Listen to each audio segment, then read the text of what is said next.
తిరుమల శ్రీవారిని ఏపీ మంత్రి టీజీ భరత్ కుటుంబ సభ్యులతో కలిసి స్వామివారి దివ్య ఆశీస్సులు అందుకున్నారు.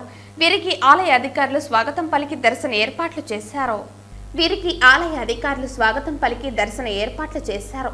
దర్శన అనంతరం ఆలయ రంగనాయకుల మండపంలో వేద పండితులు వేద ఆశీర్వచనం అందించగా ఆలయ అధికారులు స్వామివారి శేషవస్త్రంతో సత్కరించి స్వామివారి తీర్థ ప్రసాదాలు అందజేశారు. అనంతరం ఆలయం వెలుపలకు వచ్చిన ఆయన మీడియాతో మాట్లాడుతూ సీఎం చంద్రబాబు చొరవతో ఏపీ ఎంతో అభివృద్ధి చెందాలన్నారు. తమ ప్రభుత్వం ఇచ్చిన మాట ప్రకారం 20 లక్షల ఉద్యోగాలు ఇచ్చేలా ఇండస్ట్రీని తీసుకువచ్చేలా తమ వంతు కృషి చేస్తున్నామని ఆయన పేర్కొన్నారు. ఏపీ గవర్నమెంట్ ఇలా అడిగితే కేంద్ర ప్రభుత్వం అలా నిధులు ఇచ్చేలా చూడాలని స్వామిని ప్రార్థించినట్లు మంత్రి టీజీ భరత్ తెలిపారు. అందరికీ నమస్కారం. మినిస్ట్రీ బర్త్ తీసుకున్న తర్వాత ఈరోజు తిరుమలకు రావడం జరిగింది. వెంకటేశ్వర స్వామి ఆశీస్సులు బాగుండాలని చెప్పి ఒకటి రాష్ట్రానికి ముఖ్యంగా, ఎందుకంటే మీకు తెలుసు ఎన్నో ప్రాబ్లమ్స్ ఉన్నాయి మనకి.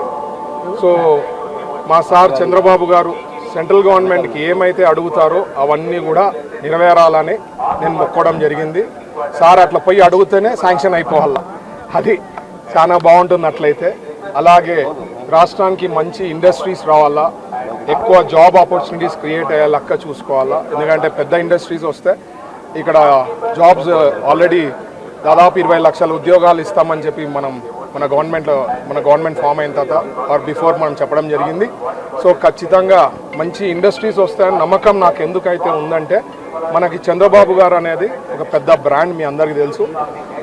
సో ఫ్యూచర్లో పెద్ద ఇండస్ట్రీస్ వచ్చేదానికి అవకాశాలు బాగుంటుంది. అదిగాక కర్నూలుకి వచ్చేసరికి నేను ఒక ఇండస్ట్రీసే కాదు అన్ని ఏరియాస్ చూడాలా. మా కర్నూలు కూడా మంచి అభివృద్ధి కావాలా, ఎందుకంటే క్యాపిటల్ ఆఫ్ ఆంధ్రప్రదేశ్ 1953 to 1956లో.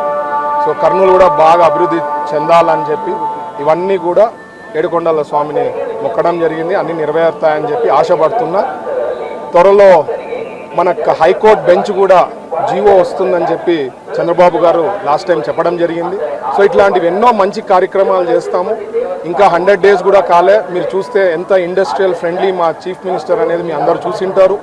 అంతకుముందు మెడ్ సిటీ వైజాగ్లో పోవడం, నిన్న శ్రీ సిటీకి పోవడం, ఇండస్ట్రియలిస్టులు అందరూ కూడా పరిగెత్తులు పెట్టి సార్ని అపాయింట్మెంట్స్ అడగడం జరుగుతోంది. అంటే ఆయన ఒక క్రియేట్ చేశారు హిస్టరీ. ఎవరికి నచ్చినా నచ్చకపోయినా హైదరాబాద్ ఈరోజు రూపురేఖలు మారిందంటే ఒక చంద్రబాబు గారి వేసిన విత్తనం ఈరోజు ఎక్కడికో వెళ్ళిపోయింది హైదరాబాద్ అనేది. సో అట్లా మన అమరావతి కూడా బాగా డెవలప్ కావాలా, అంత బాగుండాలా, వర్షాలు పడాలా, ఇప్పుడు ఎట్లయితే మనకు నదులంతా నీళ్ళతో నిండి బాగుందో అగ్రికల్చర్ బాగా జరగాల. సో ఇవన్నీ కూడా బాగా అవుతుందని మొక్కడం జరిగిందండి.